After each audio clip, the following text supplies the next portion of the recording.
누가복음 1장 13에서 20절, 34에서 38절까지의 말씀을 교독하시겠습니다. 천사가 그에게 이르되 사가라여 무서워하지 말라. 너의 간구함이 들린지라. 내 아내 엘리사벳이 내게 아들을 낳아주리니 그 이름을 요한이라 하라. 너도 기뻐하고 즐거워할 것이요 많은 사람도 그의 태어남을 기뻐하리니 이는 그가 주 앞에서 큰 자가 되며 포도주나 독한 술을 마시지 아니하며 모태로부터 성령의 충만함을 받아 이스라엘 자손을 주 곧 그들의 하나님께로 많이 돌아오게 하겠음이라. 그가 또 엘리야의 심령과 능력으로 주 앞에 먼저 와서 아버지의 마음을 자식에게 거스르는 자를 의인의 슬기에 돌아오게 하고 주를 위하여 세운 백성을 준비하리라. 사가랴가 천사에게 이르되 내가 이것을 어떻게 알리요 내가 늙고 아내도 나이가 많으니이다. 천사가 대답하여 이르되 나는 하나님 앞에 서 있는 가브리엘이라. 이 좋은 소식을 전하여 내게 말하라고 보내심을 받았노라. 보라, 이 일이 되는 날까지 네가 말 못하는 자가 되어 능히 말을 못하리니 이는 네가 내 말을 믿지 아니함이거니와 때가 이르면 내 말이 이루어지리라 하더라. 34절부터 38절입니다. 34절 읽겠습니다. 마리아가 천사에게 말하되 나는 남자를 알지 못하니 어찌 이 일이 있으리이까. 천사가 대답하여 이르되 성령이 내게 임하시고 지극히 높으신 이의 능력이 너를 덮으시리니 이러므로 나실 바 거룩한 이는 하나님의 아들이라 일컬어지리라. 보라 내 친족 엘리사벳도 늙어서 아들을 배었느니라. 본래 임신하지 못한다고 알려진 이가 이미 6달이 되었나니 대저 하나님의 모든 말씀은 능하지 못하심이 없느니라. 함께 읽겠습니다. 마리아가 이르되 주의 여종이오니 말씀대로 내게 이루어지이다 하매 천사가 떠나가니라. 아멘. 아멘. 샬롬. 네, 샬롬.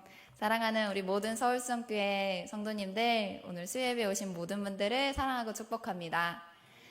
네, 우리 앞뒤, 옆에, 그리고 멀리 계신 분들과 이렇게 한번 인사해봤으면 좋겠습니다. 믿음으로 하나님 앞에 나아갑시다. 믿음으로 하나님 앞에 나아갑시다. 네, 오늘 사순절을 맞이해서 어떤 말씀을 전해야 할까 한참 고민을 하고 있는데 누가복음 1장의 말씀을 묵상을 하게 하셨습니다. 그래서 우리 누가복음 1장을 함께 보면서 하나님의 계획이 얼마나 큰지, 그리고 사가랴와 마리아의 모습을 통해서 우리가 믿음으로 어떻게 나아가야 할지 같이 보고 그 말씀대로 실천하는 우리 한 주의 삶이 됐으면 좋겠습니다. 누가복음 1장 5절에 보면 이 상황을 설명을 해주고 있는데요. 이 상황은 유대왕 헤롯 때의 일입니다.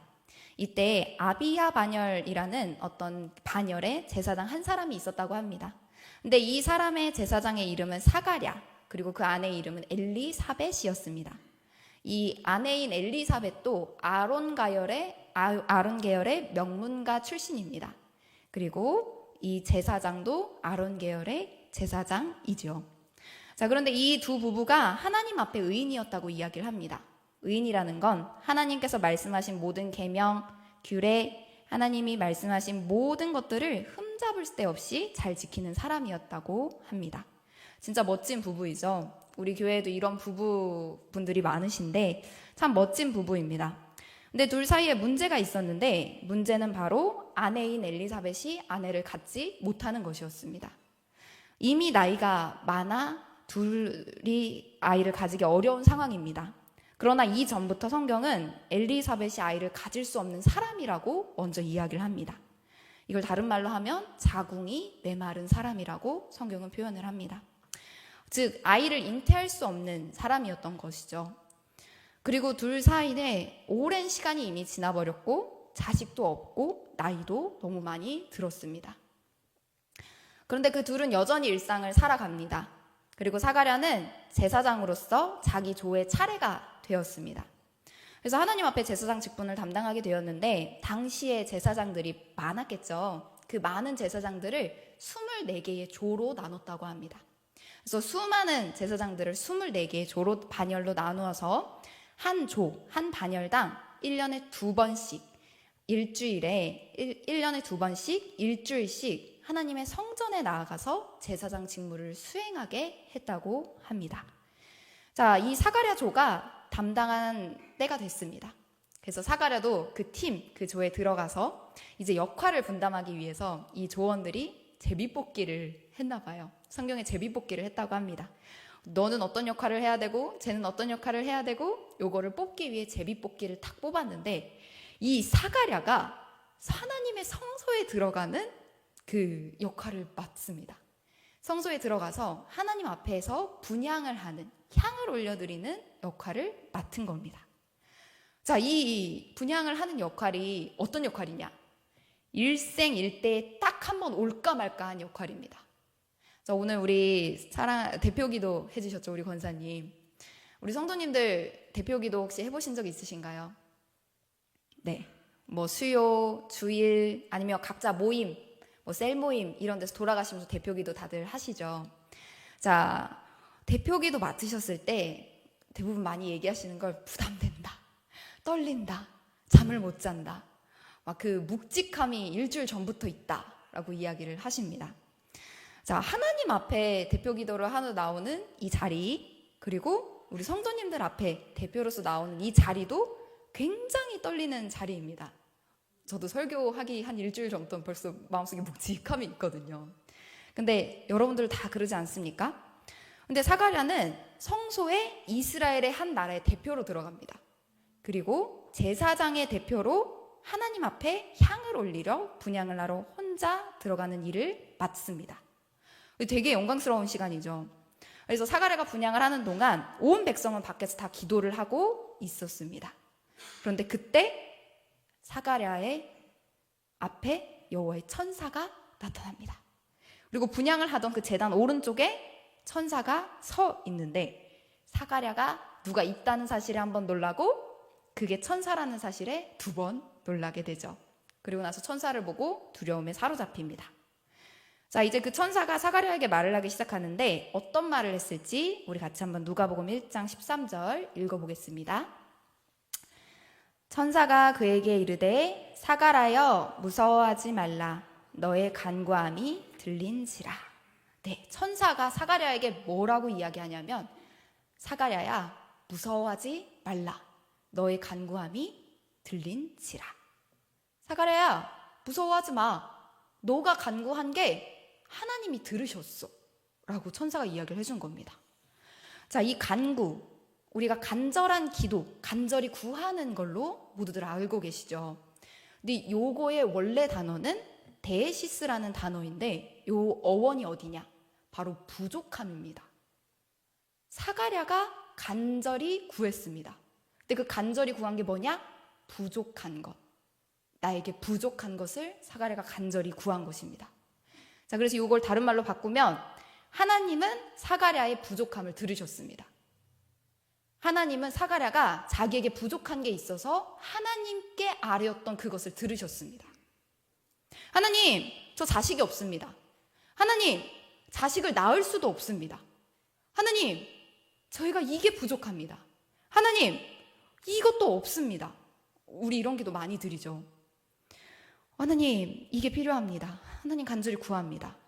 근데 하나님께서 그 부족함의 기도를 들어주시고 진짜 들으시고 천사를 보내신 겁니다. 아멘. 여러분, 만약에 여러분들이 각자 기도를 하고 있는데 그 옆에 천사가 딱 나타나서 두려워하지 마라, 내가 네 기도를 들었다 라고 하면 얼마나 기쁘겠습니까?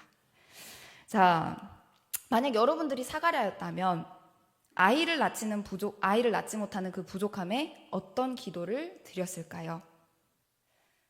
저는 하나님, 저에게 아이가 없습니다. 아이 하나만, 하나님 하나이만 허락해 주십시오. 태어날 아이 한 명을 위해서 기도하지 않았을까 생각이 듭니다. 자, 그런데 하나님은 천사를 보내셔서 말씀을 전해주시는데 단순한 아이 하나만 주시겠다고 이야기하지 않으십니다. 사가랴는 아이 하나만을 구했겠죠. 아이 하나만 주셔도 만족하겠죠. 근데 하나님은 그걸 넘어서십니다. 그리고 그 아이의 이름, 그 아이의 인생, 그 아이의 모든 것들을 알고 계시고 어떻게 될 것인지 그것을 말씀해 주십니다. 자, 누가복음 1장 13에서 17절. 사가랴는 아이 하나를 구했지만 하나님은 그 아이에 대해서 이야기해 주시는데 우리 같이 천천히 한번 읽어보겠습니다. 천사가 그에게 이르되 사가랴여 무서워하지 말라. 너의 간구함이 들린지라. 내 아내 엘리사벳이 내게 아들을 낳아주리니 그 이름을 요한이라 하라. 너도 기뻐하고 즐거워할 것이요 많은 사람도 그의 태어남을 기뻐하리니 이는 그가 주 앞에 큰 자가 되며 포도주나 독한 술을 마시지 아니하며 모태로부터 성령 충만함을 받아 이스라엘 자손을 주 곧 그들의 하나님께로 많이 돌아오게 하겠음이라.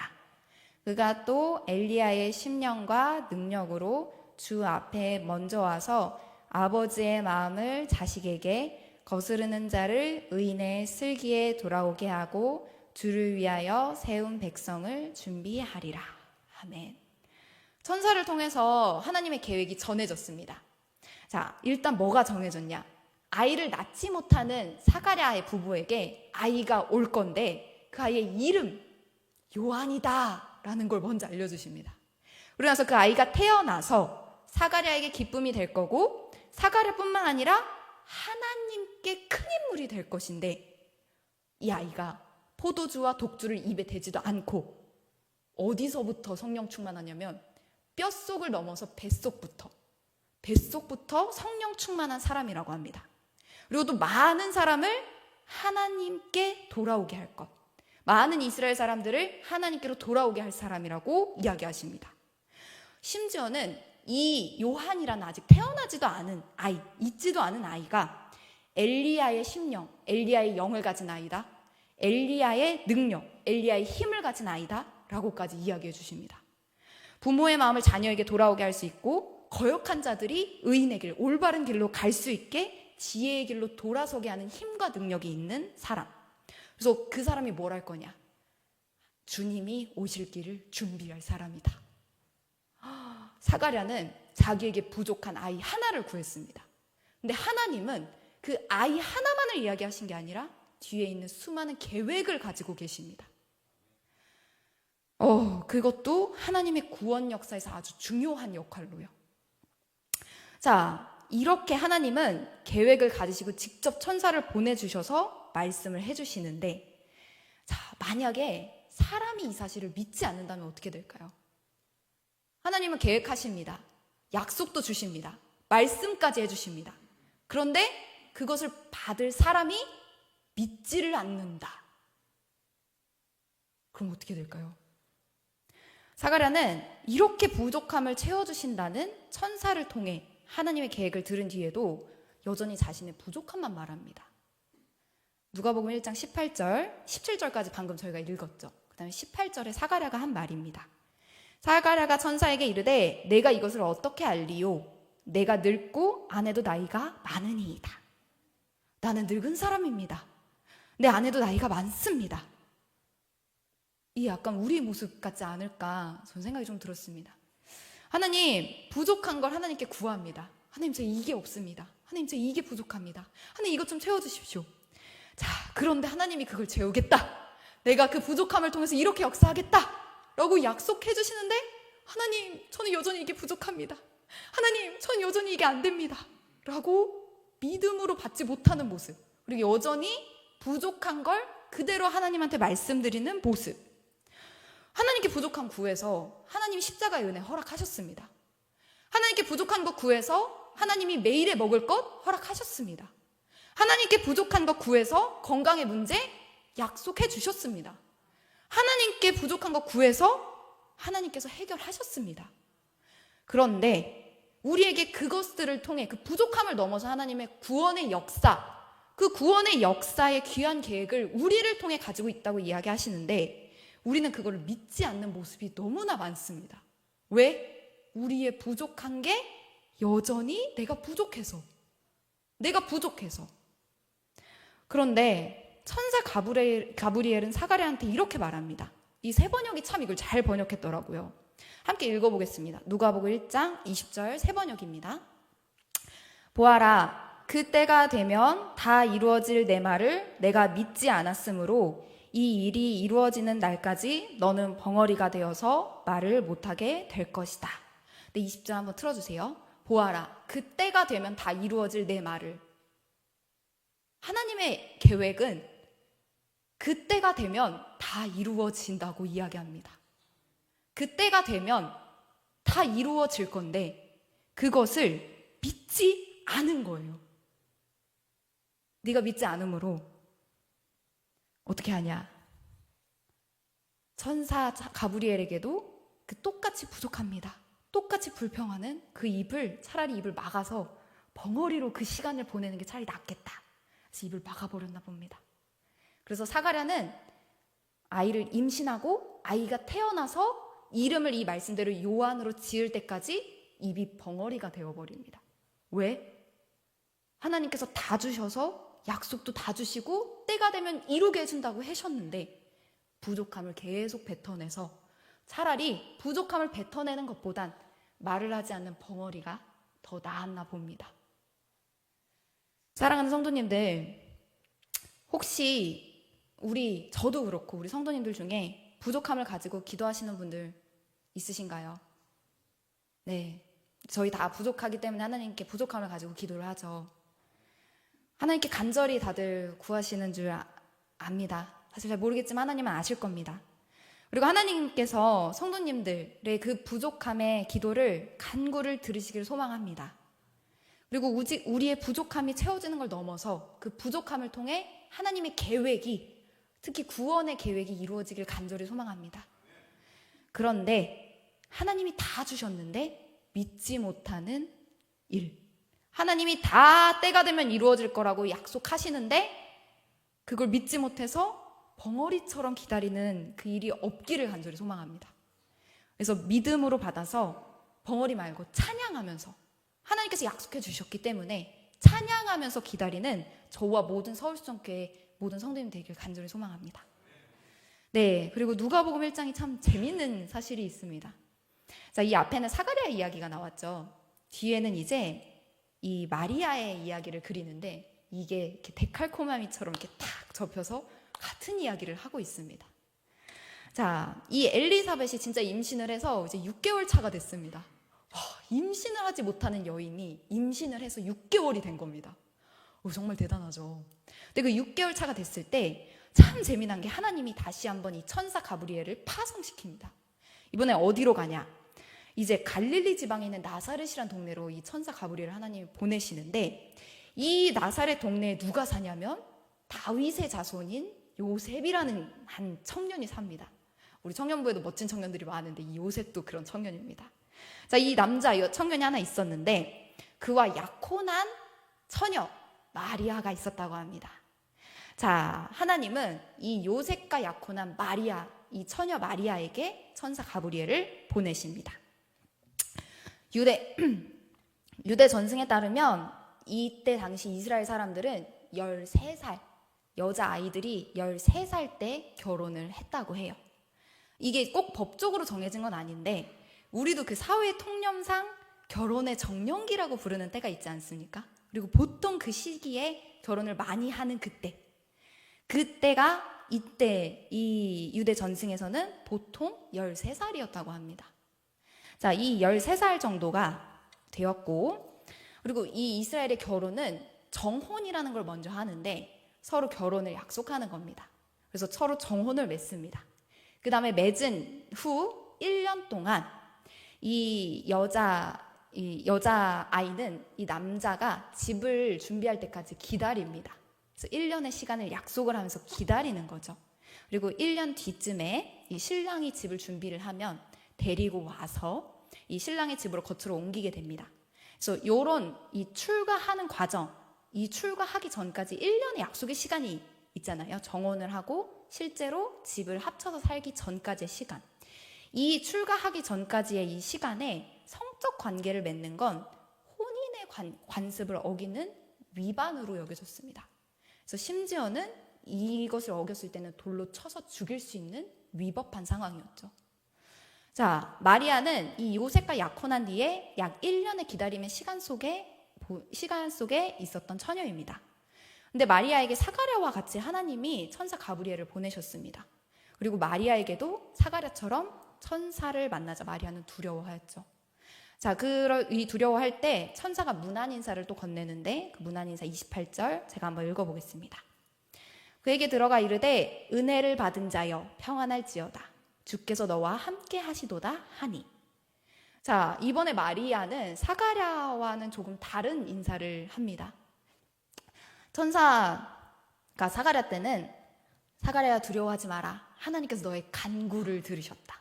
하나님께서 너의 부족함을 들으셨다. 라고 인사를 했죠. 그런데 마리아에게는 사가랴처럼 아이를 달라는 기도, 이 부족함의 기도가 아니라 오히려 이 1년의 시간이 지나면 이 남편 요셉과 낳을 아이를 기대하고 있지 않았을까요? 그런데 이 마리아에게 천사가 나타나서 평안할지어다. 그 앞에 은혜를 받은 자여. 너에게 은혜가 있다. 하나님의 은혜를 받았다. 라고 이야기를 합니다. 그리고 나서 하나님의 계획을 전해주는데 같이 한번 읽어보겠습니다. 31절입니다.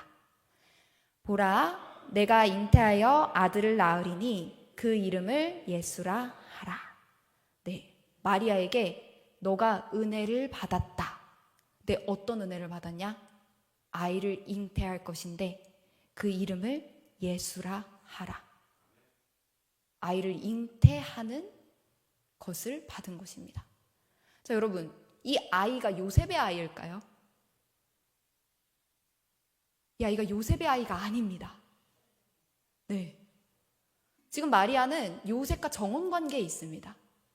그리고 이 정혼관계 중에 성적인 문제, 관계가 생긴다면 혼인관습상 죽음의 위협에 처하게 됩니다.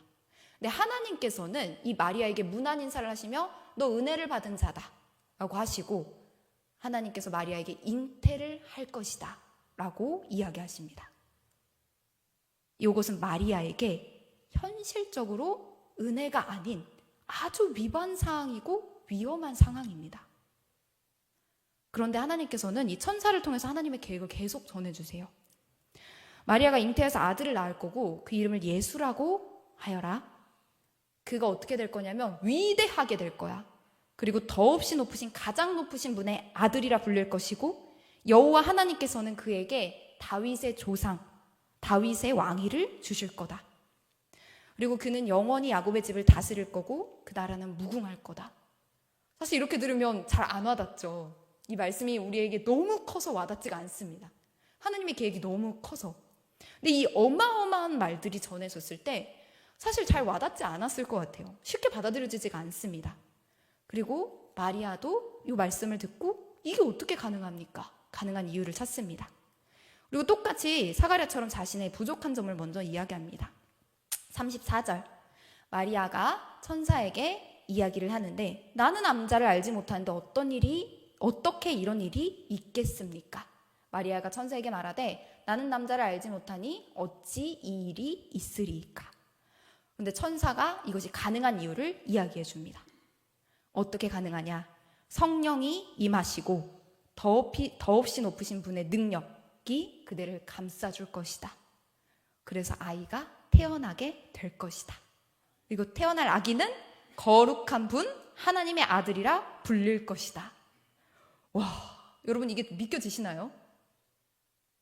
하나님의 이 약속들이 받아지시나요? 그대로 될 것이 믿어지시나요? 참 안 믿겨지죠. 그래서 천사가 다시 설득을 하기 시작합니다. 전 이걸 보면서 오늘 이 역할 중에서 아마 천사가 가장 극한 직업인 것 같아요. 이 천사가 다시 설득을 하기 시작하는데 36절 한번 읽어보겠습니다. 같이 한번 읽어보겠습니다. 보아라, 그대의 친척 엘리사벳도 늙어서 임신하였다. 임신하지 못하는 여자라 불리던 그가 임신한 지 벌써 6달이 되었다.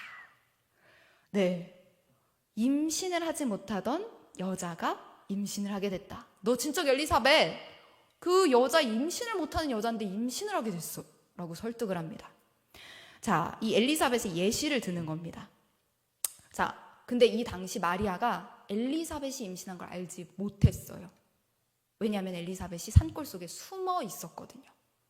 그리고 나서 다시 한번 천사가 못을 박는 사건이 있는데 37절, 같이 37절 한번 읽어보겠습니다. 시작. 대저 하나님의 모든 말씀은 능하지 못하심이 없느니라. 이걸 새 번역에서는 어떻게 번역했냐면 하나님께는 불가능한 일이 없다. 하나님께는 불가능한 일이 없다. 네, 하나님은 그러신 분이십니다. 하나님은 불가능한 분이 없으신 분이십니다. 마리아는 이 천사의 말을 다 듣습니다. 그리고 불가능한 하나님이 나에게 일하실 것, 그래서 받아들이게 됩니다. 사랑하는 성도님들, 하나님은 불가능이 없으십니다. 그런데 그 하나님이 불가능이 없는 것과 그 불가능이 없으신 하나님을 믿는 것은 별개입니다. 하나님은 불가능이 없으신 분이십니다. 그런데 그 하나님이 불가능이 없으시다는 걸 우리가 믿는 건 또 별개의 문제입니다. 그리고 그 하나님이 불가능이 없다는 걸 믿고 그 문제가 내일이라는 것을 또 믿는 건 또 별개의 문제입니다. 그리고 그 문제를 받아들여서 다시 한번 나아가는 건 또 다른 이야기죠. 나에게 불가능한 문제가 계속 반복되는 것들이 있습니다. 나에게 반복되는 부족함들이 있습니다. 기울어져 가는 현실들이 있습니다. 근데 그 앞에 하나님은 불가능이 없으십니다 라는 말이 외쳐질 때 그 하나님을 믿는 것, 그리고 그 하나님이 나에게도 일하실 거라는 걸 믿는 것은 다른 문제입니다. 근데 사가랴와 달리 마리아는 어떻게 반응을 하냐? 38절 이렇게 반응합니다. 마리아가 말하였다. 보십시오. 나는 주님의 여종입니다. 당신의 말씀대로 나에게 이루어지기를 바랍니다. 천사는 마리아에게서 떠나갔습니다. 아멘. 사가랴와 마리아와 둘 다 불가능한 상황은 동일했습니다. 사가랴에게는 메마른 자궁이 있었고요. 오래된 나이가 있었습니다. 마리아에게는 처녀이자 그리고 완전한 자기에게 불이익되는 상황이 있었습니다. 절대 채워질 것 같지 않은 부족함이 있었고 아니면 하나님이 은혜라고 말씀하시지만 우리에겐 고난이 되는 상황들이었습니다. 이 두 상황을 만난 모두에게 가장 필요한 것은 믿음입니다. 어떤 믿음?